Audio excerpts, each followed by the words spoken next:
Hey, welcome. You ever see one of those headlines about some massive billion-dollar international deal and just kind of wonder, so what? What does that actually do for an economy? Well, today we're going to unpack a huge gas deal and see exactly how it creates these incredible ripple effects that can literally change the value of an entire country's money. Okay, first off, let's just soak in the number we're dealing with here. That's $1.2 billion, a number with that many zeros. When it moves from one country to another, it doesn't just tiptoe in. No way. It makes serious waves. And here's the real-world story behind that giant number. Israel signed this historic deal to export a whole lot of natural gas to Egypt. On the surface, it's just a business deal, right? But believe me, the economic impact is way, way more interesting than that. And that brings us right to the heart of it, the big question we're trying to answer.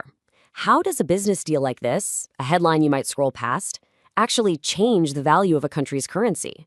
How does it make, say, the shekel stronger or weaker against the dollar? All right, so to really get this, we've got a roadmap. We'll look at the deal, tackle that central question, and then I'm going to show you a simple 4-step analysis. We'll put it to the test with this exact deal and see what happens when the dust settles. So, let's dive in. How do we actually figure this out without just guessing? Well, we're going to use a little something I like to call the economist's toolkit. It's a super simple but really powerful 4-step analysis that'll help us see what's happening behind the scenes. Okay, here's the framework, and it's pretty straightforward. First, we just ask, does this affect supply or demand? Simple enough. Then, step 2, what's the direction? Is it going up or down? Third, we need a before picture, right? So we visualize the market before anything happened. And finally, we look at the change and figure out the after picture, the new stable point. And what's really cool is that you can use these 4 steps for almost any big economic event. It's super versatile. All right, theory's over. It is time to put this toolkit to the test. Let's apply our framework to that big gas deal and see what happens. Okay, step 1. Here's the question. Does this gas deal affect the supply of foreign currency flowing into Israel or the demand for it from people inside Israel? It's all about supply. Think about it. Israel is selling something to another country, so it's getting paid, right? And it's getting paid in foreign currency, in this case, US dollars. That means a cool $1.2 billion are flowing into the Israeli economy. That's a huge injection to the supply of dollars. Perfect. That leads us right into step 2. And this one's, well, it's pretty much a no-brainer. Is this big pile of new cash an increase or a decrease in the supply of dollars?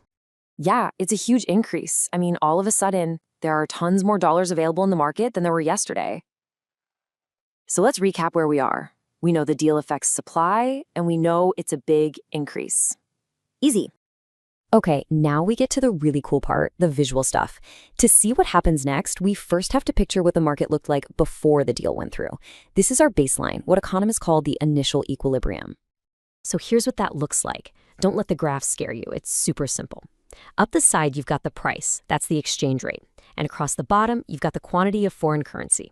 Before the deal, the market is perfectly happy and balanced right here at point E1. This is where the supply of dollars perfectly meets the demand for dollars. Everything's stable. And now for step 4, the final step. Let's introduce our big change. Remember that massive increase in the supply of dollars we talked about? Well, on a graph like this, when supply increases, the whole supply curve literally shifts over to the right. Bam, we've got a new reality. So, with that curve shifted, the old balancing point is gone. The market has to find a new one. This, right here, is the moment of truth, where we see the real, concrete impact of that billion-dollar deal.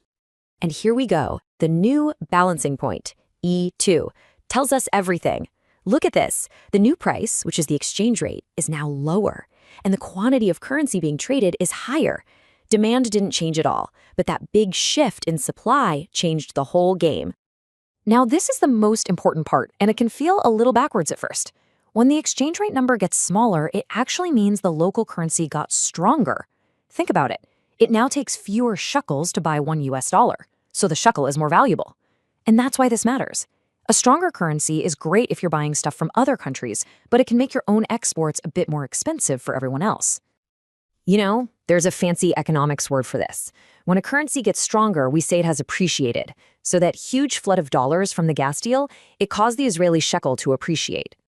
So let's just run through that one more time. A giant export deal floods the country with foreign money.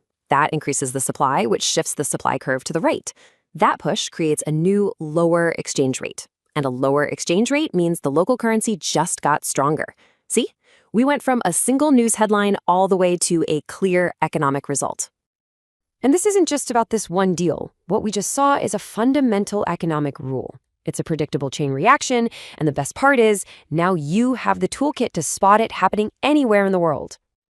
Okay, so we've seen how a big boom in exports makes a currency stronger. It appreciates. So I'll leave you with this to think about.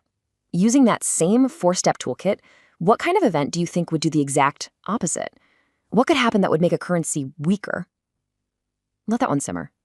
Thanks for digging into this with me.